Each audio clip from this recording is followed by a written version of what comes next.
My daughter is the family failure, my mother declared to the entire living room, her tone dripping with satisfaction as she lifted her wine glass.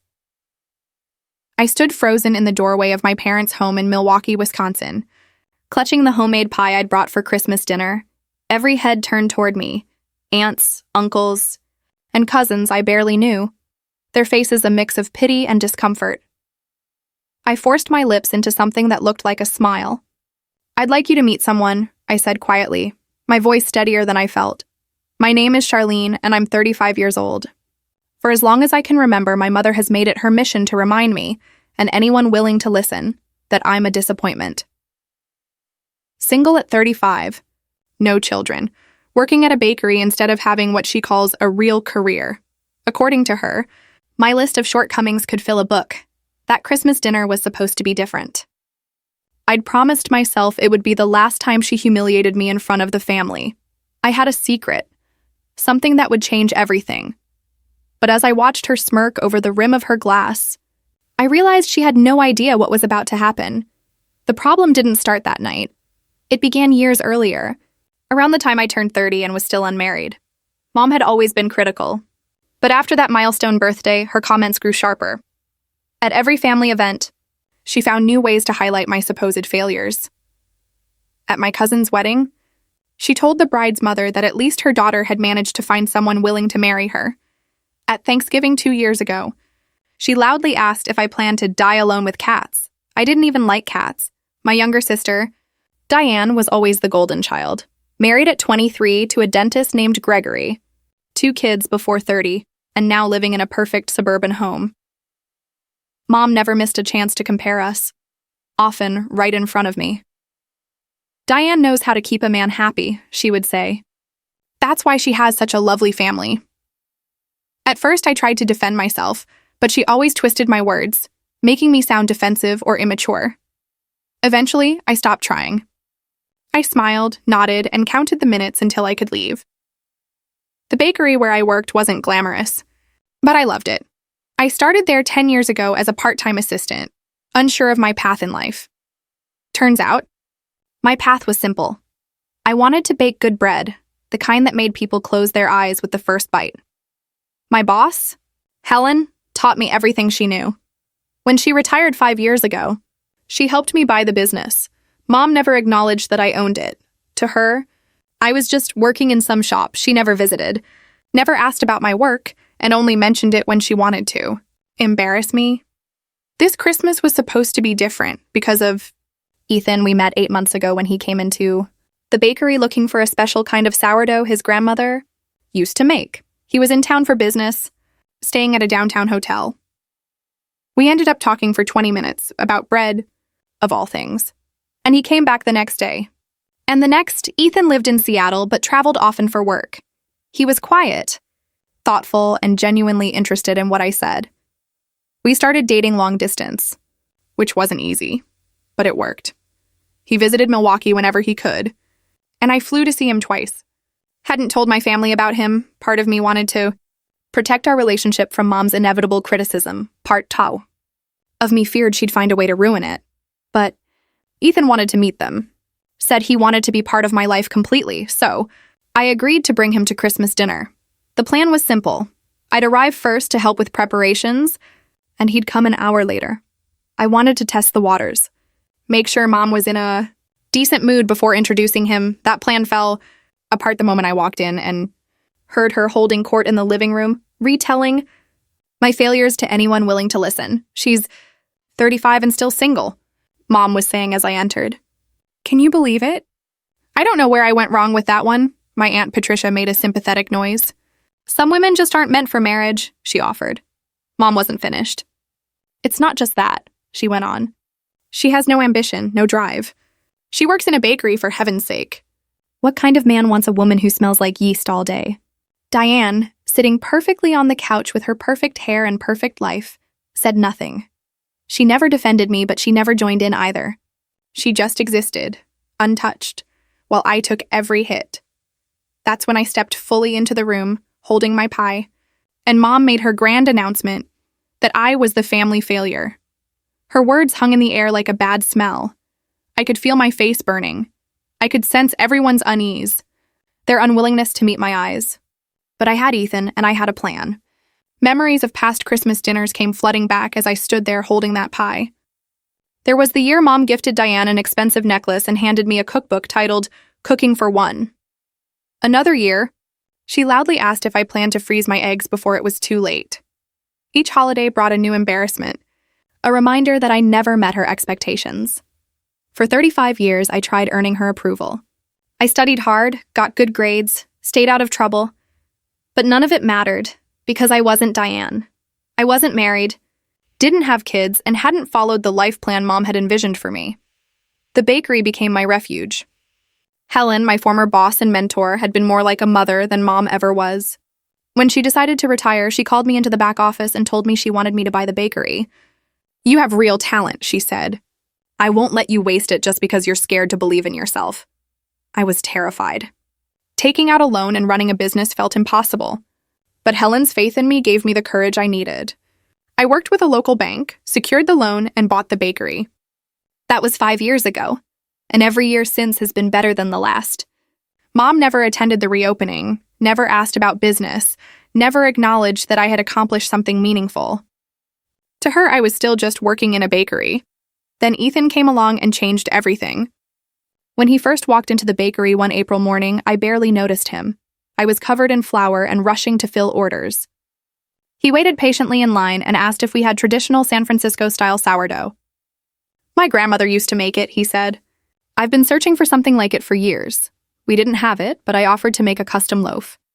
He agreed immediately and returned 2 days later. When he tasted it, he smiled and said, "This is it. This is exactly what I remember." We began talking after that, about his grandmother, his life in California, and how food held his strongest memories. I told him about my love for baking, the joy of creating something from scratch. He came back every day that week, sometimes for coffee, sometimes to try a new pastry. On his last day in Milwaukee, he asked for my number. I gave it, not expecting much. But he called that same evening, and we talked for 2 hours. Then he called again the next night, and the one after that. Our relationship grew slowly but steadily. He told me about his job in technology, though he was modest about the details. I learned he traveled constantly and lived in Seattle but spent most of his time in hotels. Despite his success, he seemed lonely, and I understood that feeling. When he finally revealed what he did, I laughed, thinking he was joking. But then he showed me articles and photos of himself at tech conferences, proof that he really was who he said he was. Ethan was the founder and CEO of a major tech company, the kind you read about in business magazines. "Why didn't you tell me sooner?" I asked. "Because I wanted you to know me first," he said. "Not my success, not my money, just me." I appreciated that more than he realized. My whole life I'd been judged for what I wasn't. Ethan saw me for who I was, and liked that person. Despite the distance, we made our relationship work. He flew to Milwaukee whenever he could, sometimes just for a weekend. I visited Seattle twice, amazed by his modern apartment overlooking the water. We talked every night, shared our days, and built something real. Still, I kept him away from my family. I couldn't risk Mom tearing him down like she did everything else. What if she said something cruel enough to change how he saw me? What if her constant criticism finally made him believe her? Ethan couldn't understand my hesitation. He grew up in a loving family where his parents supported his dreams and celebrated his wins. The idea of a mother undermining her own child's happiness was foreign to him. "I want to meet them," he said one night in November. "I want to be part of your whole life, not just the parts you let me see." I tried explaining what my family was like, especially Mom. I told him about the criticism, the comparisons to Diane, the public shaming. He listened quietly, then took my hand. "Let me be there with you," he said. "You shouldn't have to face that alone." So I agreed to bring him to Christmas dinner. I planned it carefully. I'd arrive early to help with preparations, and he'd come later, once everyone had settled in. That way, I could gauge Mom's mood and maybe warn him if things were tense. But the plan collapsed the moment I stepped inside and heard Mom tearing me apart in front of everyone. Standing there with the pie in my hands, listening to her call me the family failure, I felt something change within me. It wasn't just anger, though there was plenty of that. It was a sudden, sharp clarity that this pattern had to stop. I had texted Ethan when I arrived, asking him to wait before coming in. Now I pulled out my phone again and sent another message. Come now. It's time. Mom was still talking, energized by her audience. I don't even know what to tell people, she said. When they ask about my daughters, I can praise Diane all day.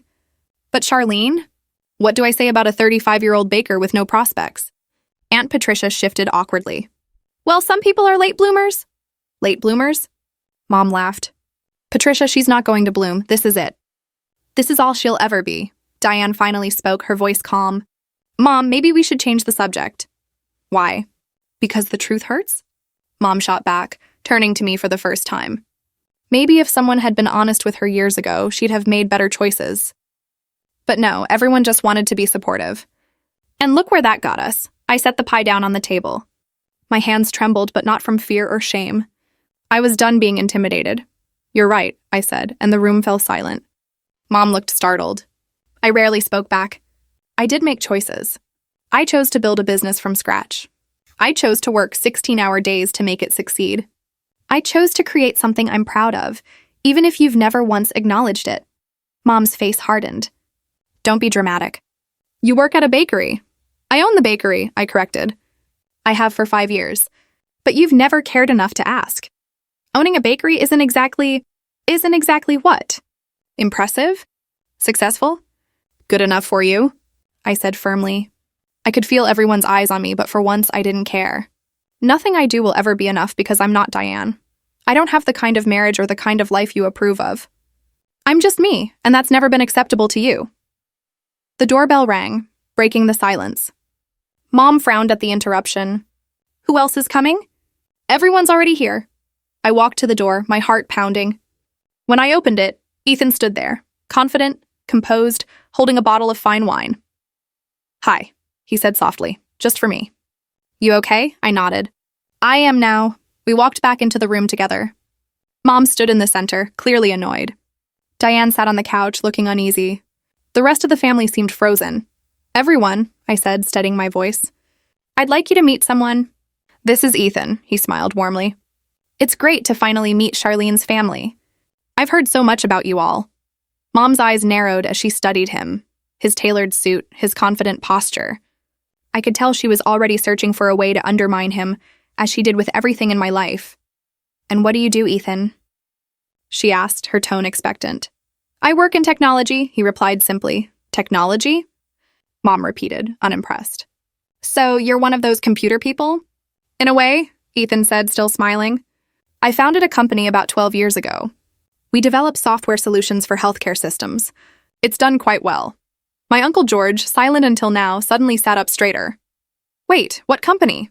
Ethan mentioned the name and I watched Uncle George's expression shift immediately. As a hospital administrator, he clearly recognized it. You're kidding, Uncle George said, astonished. We use your software at the hospital. It's groundbreaking. You've saved healthcare systems millions through improved efficiency. Mom's smile froze. Her eyes flicked between Ethan and Uncle George, trying to process what she was hearing. Diane stared at Ethan, wide-eyed, secretly pulling out her phone beneath the table, no doubt to Google him. Well, that's nice, Mom said, her voice tightening. How did you two meet? At Charlene's bakery, Ethan replied, his smile widening. I tried her sourdough and fell in love, first with the bread, then with her. Her bakery, Mom repeated flatly. Yes, Ethan continued warmly. It's an incredible business. The way she's grown it over the past 5 years, her customer loyalty, product quality, and consistency, it's truly remarkable. He looked at me with genuine affection.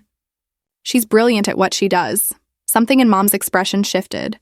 It wasn't guilt or remorse, she wasn't capable of that. It was realization. Her favorite weapon and my supposed failure, which was gone. I wasn't single, desperate, or unsuccessful. I was no longer the disappointment she had painted me as for years.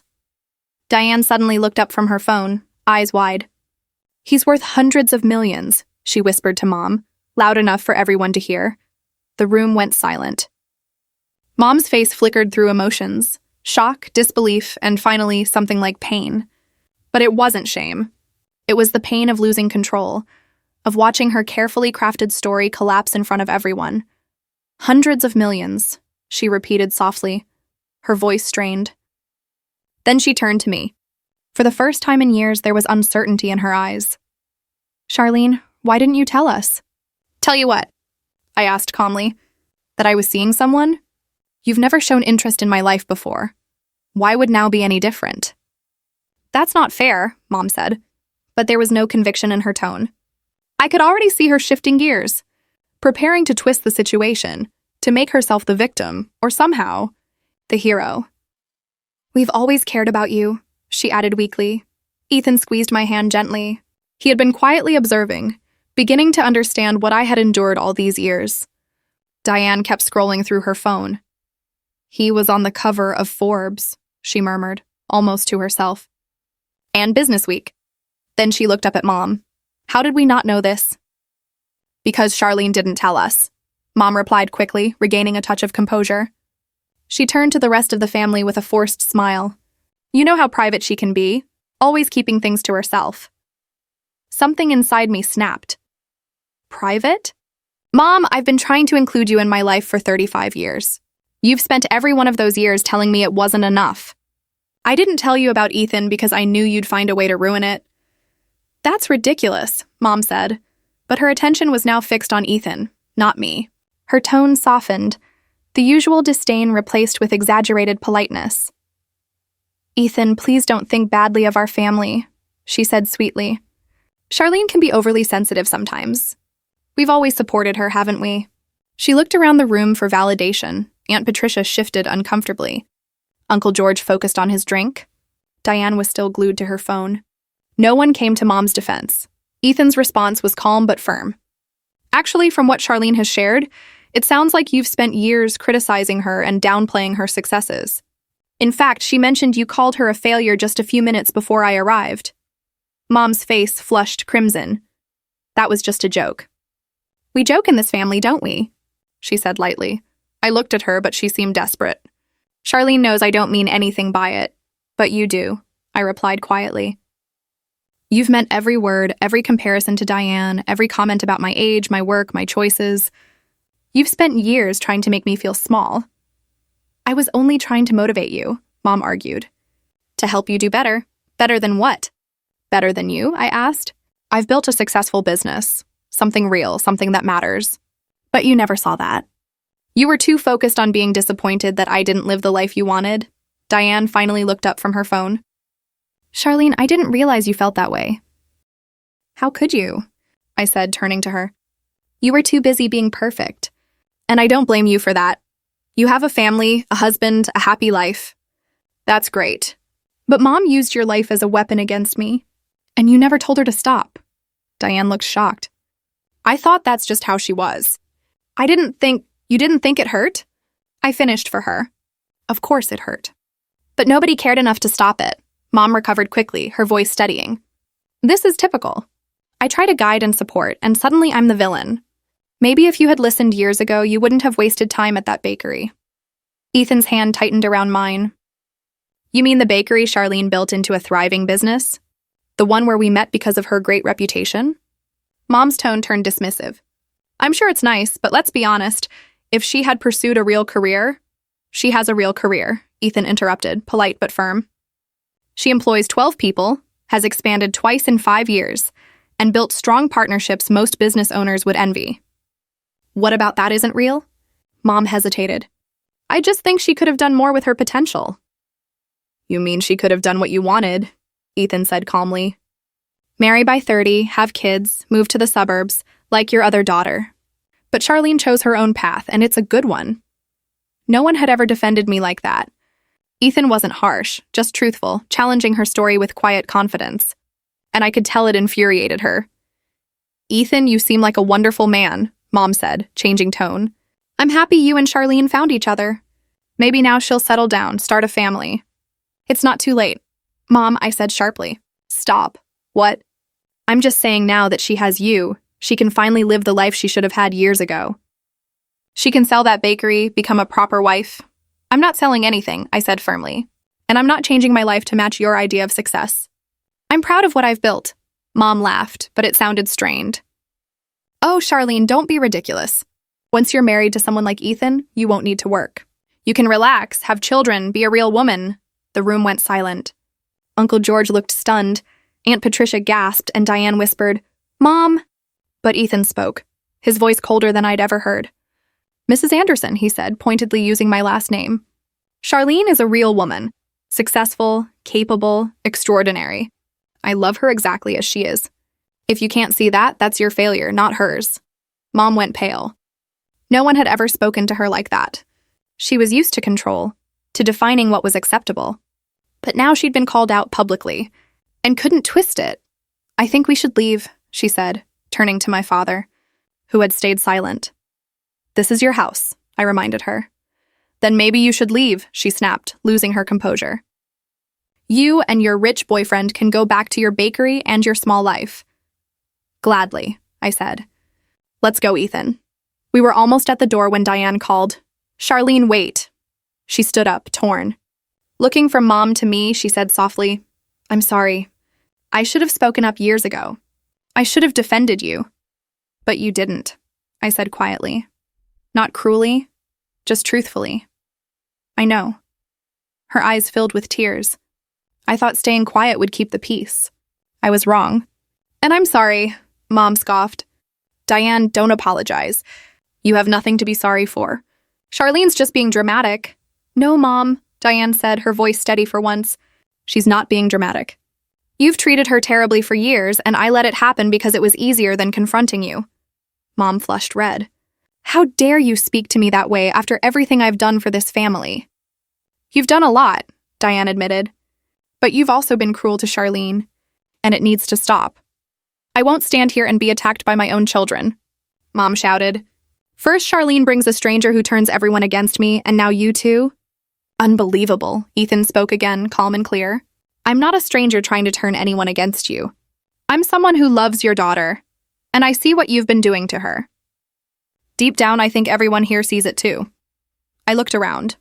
He was right. Aunt Patricia nodded slightly. Uncle George couldn't meet Mom's eyes. Even my father, who never interfered, looked uneasy. "You're all insane," Mom said sharply. "I've been a good mother, a devoted one. I've given up everything for this family." "You've been controlling," I replied. "There's a difference. You didn't sacrifice for us. You used us to make yourself feel important. And when I stopped following your script, you punished me for it." "That's not true," Mom insisted, but there was a tremor in her voice now. She could feel the room slipping away, the same audience that had always justified her behavior. "Diane, tell them," she pleaded. "Tell them how much I've done for you." Diane shifted uncomfortably. "You have been there for me, Mom," she said softly. "But Charlene's right. You've treated her differently, and that's not okay." Mom's tone hardened. "You ungrateful child. After everything I've done, your wedding, the house down payment, all the babysitting, which you reminded me of every time I didn't do exactly what you wanted," Diane answered quietly. "I love you, Mom, but you're not always easy to love." The room fell silent. Mom looked around, desperate for someone to take her side, but no one did. Faces showed only discomfort or quiet pity. She had always built her identity as the family matriarch, the one everyone deferred to, and now that foundation was breaking. "Fine," she said at last, her voice brittle. "Leave all of you. See if I care?" "I don't need anyone." No one moved. The air was heavy with awkwardness. Then my father spoke, calm but firm. "Margaret," he said, "maybe we should actually talk about this." "Talk about what?" Mom snapped. "About how our daughters are turning on us? Or how some tech millionaire shows up and suddenly I'm the villain? About how you've treated Charlene," Dad said quietly. "Because she's right. You have been unfair to her." Mom looked at him like he'd struck her. "You're taking her side?" "I'm not taking sides," Dad said. "I'm acknowledging the truth. And the truth is, you've been harsh with Charlene for a long time."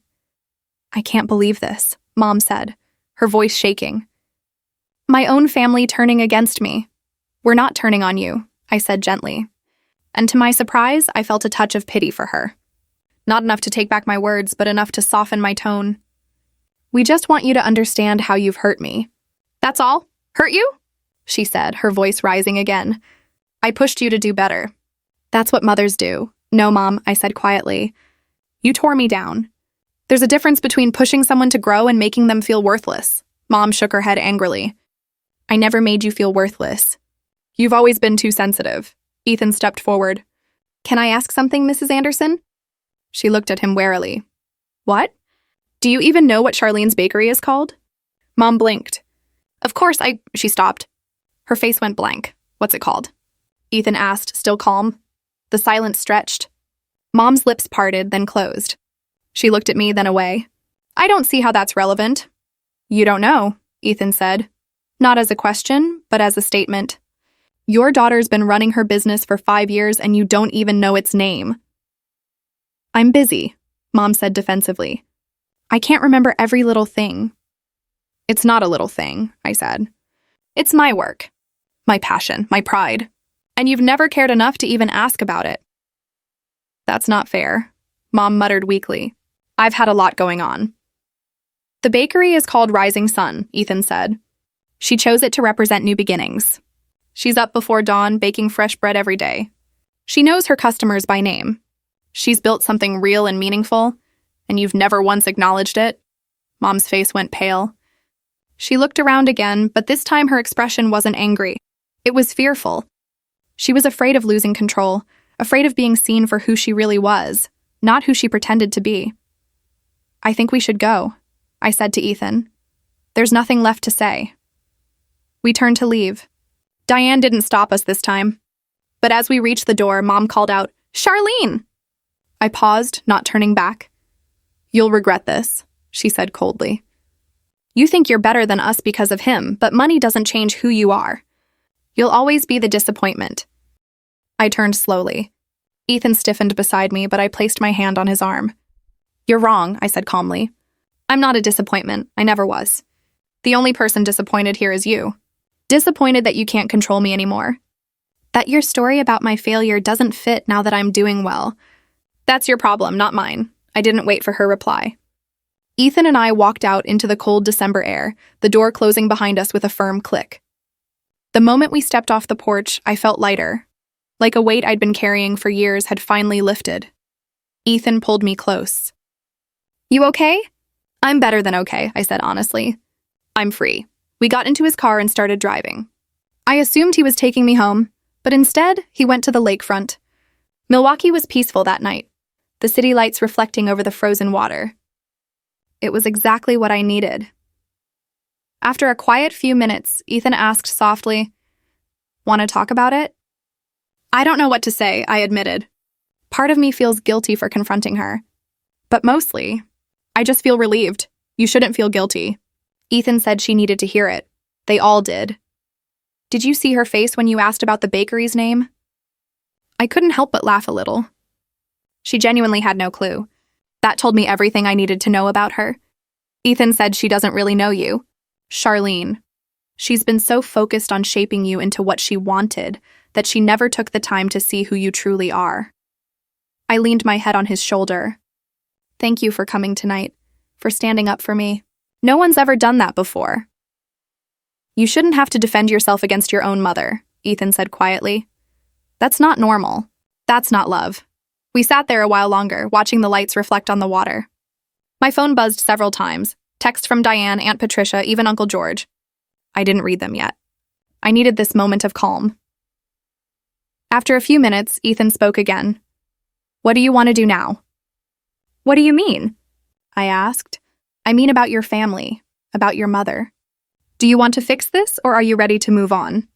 A week ago, even a day ago, I might have said I wanted to fix it. That I hoped Mom would apologize, change, and finally become the mother I had always wished for. But sitting there in the car, feeling the weight of 35 years of criticism lift off my shoulders, I realized something. I'm done, I said.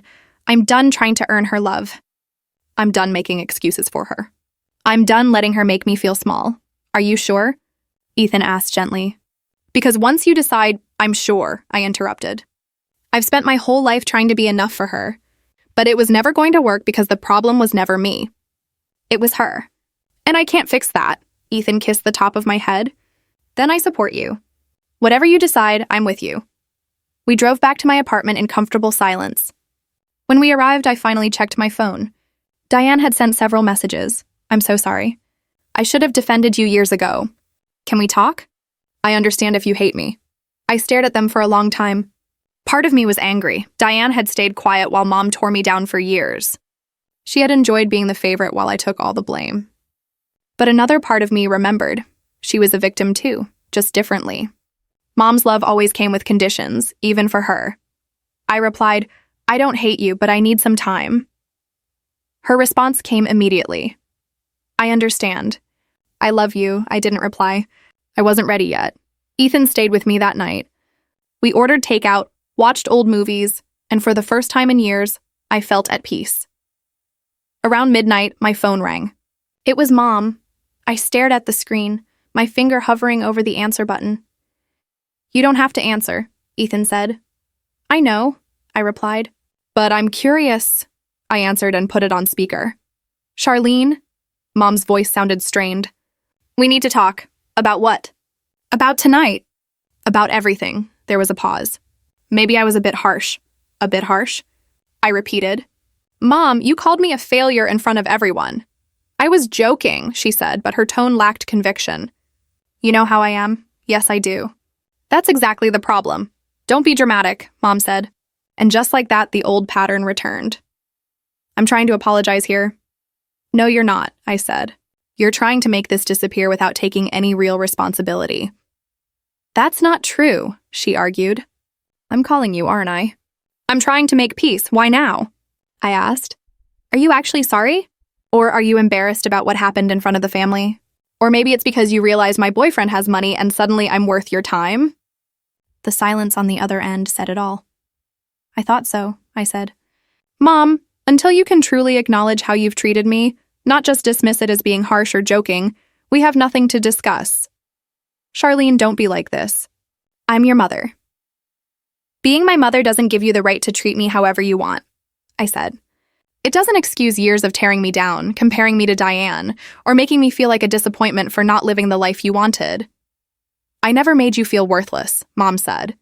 She actually sounded like she believed it. "You're too sensitive." "And you're in denial," I replied, surprising myself with my calm honesty. "But that's not my problem anymore. I'm done trying to make you understand. I'm done trying to be enough for you. So what, you're just going to cut me out after everything I've done for you?" "What have you done for me, Mom? Besides criticize, belittle, and make me feel small for 35 years? I took a deep breath. "I'm not cutting you out, but I won't keep exposing myself to your abuse. If you ever want a real relationship, you know what to do. Be truly sorry. Not sorry you got called out or that things are uncomfortable, but sorry for how you've treated me." "This is ridiculous," Mom said coldly. "You're throwing away your family over nothing." "It's not nothing to me," I said. "Goodbye, Mom." I hung up before she could respond.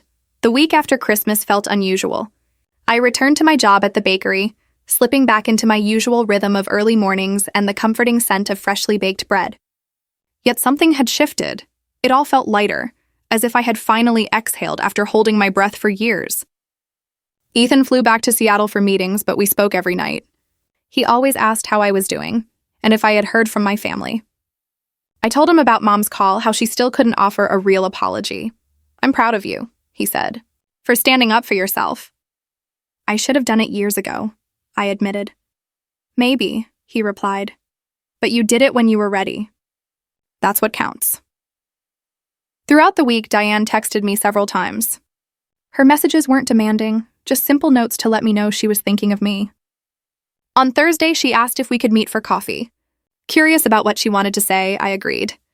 We met at a small cafe downtown, Neutral Ground. Diane looked tired when she arrived, her perfect exterior slightly faded. She ordered a latte and sat across from me, fidgeting with her cup. "Thank you for coming," she began. "Of course," I said. "I've been thinking a lot about Christmas," Diane continued softly. "And about everything that happened, all the years before that." Her eyes were red as she looked at me. "I was a coward, Charlene. I saw how Mom treated you and I did nothing. Why?" I asked, not accusingly, just genuinely curious. Diane hesitated. "Because I was afraid she'd turn on me. I saw what she did to you, and I thought if I stayed perfect, if I did everything right, I could avoid it. So I let you take the hits while I stayed safe." "That's honest, at least," I said quietly. "It's also pathetic," she added. "You were my sister. I should have protected you. Instead, I used your pain as my shield. I stirred my coffee, letting her words sink in. A part of me wanted to tell her it was okay, to make peace like I always did. But I didn't. It did hurt, I said at last. Watching you get everything while I got nothing. But I never hated you, Diane. I knew it wasn't your fault that Mom favored you. I took advantage of it, Diane admitted. Every time she compared us, every time she praised me as the example, I felt special, and I never thought about what that did to you. So what changed? I asked. Why now? Diane gave a small, sad smile. Because I saw you walk out that door with someone who truly sees you. And I realized that all these years I've been playing Mom's game, trying to be perfect, trying to please her. But you're the one who actually won. You built something real. You found someone who loves you for who you are. And I'm still chasing Mom's approval. Diane, I began, but she stopped me. Let me finish, she said. I've been thinking about my life, my marriage. Gregory and I, we're not happy. Haven't been for a long time. But I stay because leaving would disappoint Mom. I have the house, the kids, the perfect picture, and I'm miserable. I hadn't expected that. I'm sorry, I said sincerely. Don't be, she replied. I made my choices. I chose to play her game, and this is where it led. But you chose yourself. You walked away from her approval and built your own life. I admire that. We talked for another hour, truly talked, like we hadn't since childhood. Diane opened up about the cracks in her marriage, how Gregory had been unfaithful, but she stayed because divorce would mean failure. I shared how I built the bakery, how scared yet determined I'd been 5 years ago when I took that first loan. When it was time to leave, Diane hugged me tightly. I'm sorry, she whispered. For all of it. I know it doesn't fix anything, but I am sorry. I know, I said softly. And thank you for saying it. As we walked to the door, she asked, Are you going to forgive Mom? I don't know, I answered honestly. Maybe someday, but not until she truly understands what she did. She won't, Diane said. She can't see it. She'll never admit she was wrong. Then I guess that's our answer, I replied. We parted on the street. I watched Diane walk to her car. She looked smaller somehow, less polished, more real. I hoped she'd find her own way out of Mom's shadow, but I knew that was something she had to do herself. Back at my apartment, I found a package waiting for me. Inside was a handwritten note from Ethan and a velvet box. My heart raced as I opened it, not a ring but a beautiful necklace with a small sunrise pendant. The note read, For the rising sun and new beginnings, I love you. I put the necklace on and looked in the mirror. The woman staring back looked different than she had a week ago. Stronger, freer, and happier. January arrived, bringing cold winds and fresh starts. The bakery grew busier as people returned to work, craving their morning routines. I threw myself into creating new recipes and expanding the menu. My staff noticed the change in me. I was more confident now, more certain of who I was. Whatever happened over Christmas, my assistant manager Helen said one morning, It was good for you. I smiled. It really was. Ethan came back to Milwaukee for a long weekend in mid-January. We spent most of it at my apartment, cooking together and talking about the future. On Sunday morning, as we sat drinking coffee, he brought up something I'd been avoiding. Have you heard from your mom? She's texted a few times, I admitted. Mostly just pretending nothing happened. Asking when I'm coming for dinner, things like that. I haven't replied. I don't know what to say to someone who refuses to face reality. Ethan was quiet for a moment. You know you don't owe her anything, right? Not forgiveness, not a relationship, not even an explanation. I know, I said. But she's still my mother. Part of me wants to believe she'll change. People don't change unless they want to, Ethan said softly. And from what you've told me, your mom doesn't think she's done anything wrong. He was right. Mom had sent texts like, When are you going to stop this silly fight? And I miss my daughter. But never, I'm sorry, or I was wrong. Nothing that acknowledged what she'd actually done. The following week, Aunt Patricia called, Charlene, honey, I need to tell you something. What's wrong? It's your mother. She's been telling people that Ethan's manipulating you, that he's turned you against the family. I laughed, but bitterly. Of course she is. She can't admit the problem is her behavior, so she blames someone else. I just thought you should know. Aunt Patricia said. Some people believe her. You know how convincing she can be when she wants to. Let her tell whatever story she wants, I said. The people who matter know the truth. I know the truth, Aunt Patricia replied quietly. I've known for years how she treated you. I'm ashamed I never spoke up. Why didn't you? I asked, genuinely curious. The same reason as everyone else, I suppose. It was easier not to. Margaret has always been difficult. Standing up to her means becoming her target, and nobody wanted that. She paused. But that's no excuse. You deserved better from all of us. After we hung up, I sat thinking about Mom's latest story. Naturally, Ethan was the villain in it. She couldn't accept that I'd chosen to stand up for myself, so she had to create a version where I was the victim of manipulation. It was almost predictable, but the real blow came a few days later when Diane called, sounding panicked. Charlene, Mom's planning something? What do you mean? She's organizing a family intervention. She's calling everyone, uncles, aunts, cousins, telling them you're in an abusive relationship, that Ethan's isolated you from the family, and that she needs to save you. I felt anger rise inside me. She's doing what? It gets worse, Diane continued. She's saying that if everyone confronts you, you'll see the truth. It's planned for this Sunday at the house. I can't believe this, I said, though part of me could. It was exactly what Mom would do. Turn herself into the hero, make me the victim, and completely ignore the real issues. What are you going to do? Diane asked. I'm going to end this, I said, once and for all. I called Ethan immediately and explained everything. His reaction was instant. Let's go. Let's show up and set the record straight. Ethan, it's going to be ugly. I don't care. She's crossed a line. Telling people you're being abused isn't just insulting to you, it's offensive to those who actually are. He was right. Mom had gone too far. Criticizing me in private was one thing, but spreading lies about Ethan to manipulate the family was another matter entirely. I spent the rest of the week preparing. I gathered documents, bank statements from the bakery showing its success, loan papers from when I bought it, and photos of awards we'd won. I also reached out to family members like Uncle George and Aunt Patricia, who had witnessed Mom's behavior. By Sunday, I was ready. Ethan flew in Saturday night, and we drove to my parents' house together. The driveway was full of cars. Mom had gone all out, inviting nearly the entire extended family. Ready? Ethan asked as we sat in the car. Ready, I said. We walked to the door together. I didn't bother knocking, just went in. The living room was full of people, their expressions a mix of concern, curiosity, and embarrassment. And there, standing in the center of it all like a conductor before an orchestra, was Mom. Charlene, she said, her voice heavy with feigned concern. Thank God you're here. We need to discuss what's going on with you. I glanced around the room, meeting every pair of eyes before I smiled. Sure, Mom, let's talk about what's really been happening. Let's talk about everything. Mom hesitated for a moment at my tone, but quickly composed herself. Everyone here cares about you, Charlene. We're worried about your relationship with this man. This man has a name, Ethan said calmly.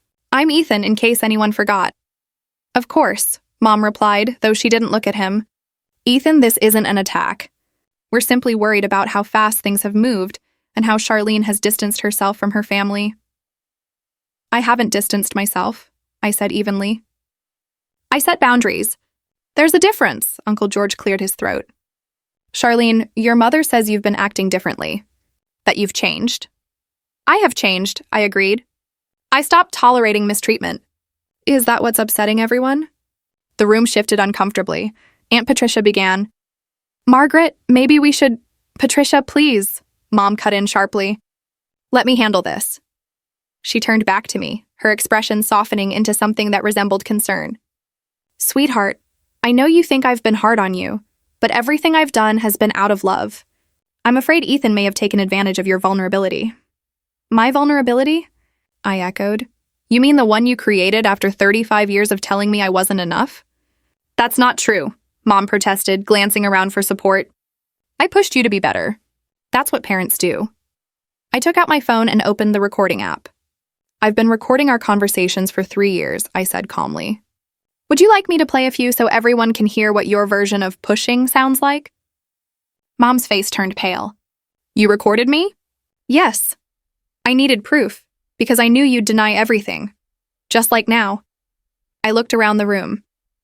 Last Thanksgiving, Mom called me pathetic for not having children. At Easter, she said no decent man would want me because I was too old. At my birthday dinner, she told me I was wasting my life. That's out of context, Mom said desperately. Is it? I asked, connecting my phone to a small speaker. Let's listen. I played a clip from Thanksgiving. Mom's voice came through clearly. Look at Diane with her family.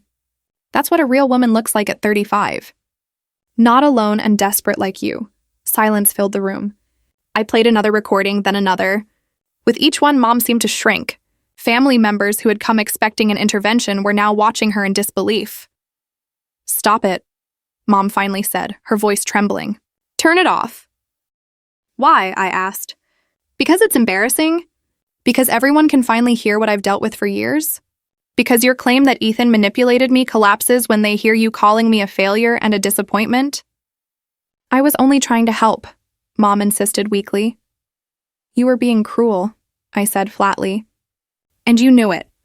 You enjoyed making me feel small because it made you feel powerful. Diane stood up quietly. She's right, Mom. I've heard you say worse. You've been terrible to Charlene. Diane, don't turn on me too, Mom said, panic in her voice.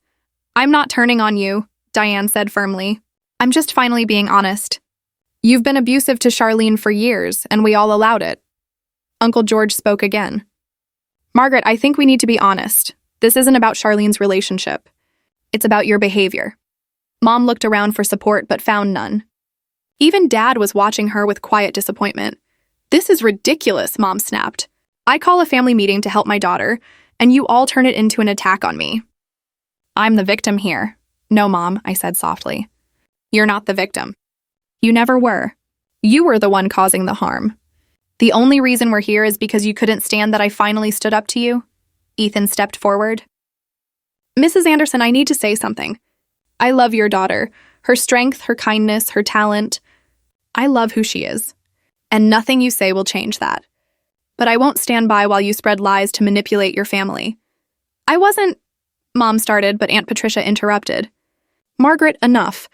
We've heard the recordings. We've seen how you treat Charlene. This has to stop. Mom looked around the room once more. And in that moment, I saw realization cross her face. She'd lost. Not just this argument, but everything. Everyone could finally see her for who she really was. Fine, she said coldly. If that's how you all feel, then leave. I don't need any of you. Actually, Mom, I said, we're already gone. Some of us left a long time ago, you just didn't notice. Ethan and I turned and walked out. Several others followed, Diane, Aunt Patricia, Uncle George, and a few cousins. We gathered in the driveway, unsure what to say until Uncle George finally spoke. I'm sorry, Charlene, for everything. Thank you, I said quietly. In the months that followed, Mom never apologized.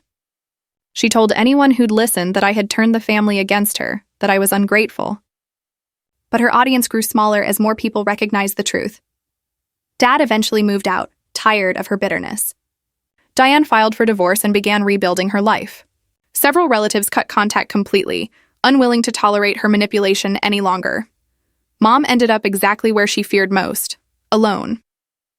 Not because of honesty or independence, but because years of cruelty disguised as concern had finally caught up with her. She'd built her identity on control and criticism, and when those failed, she had nothing left.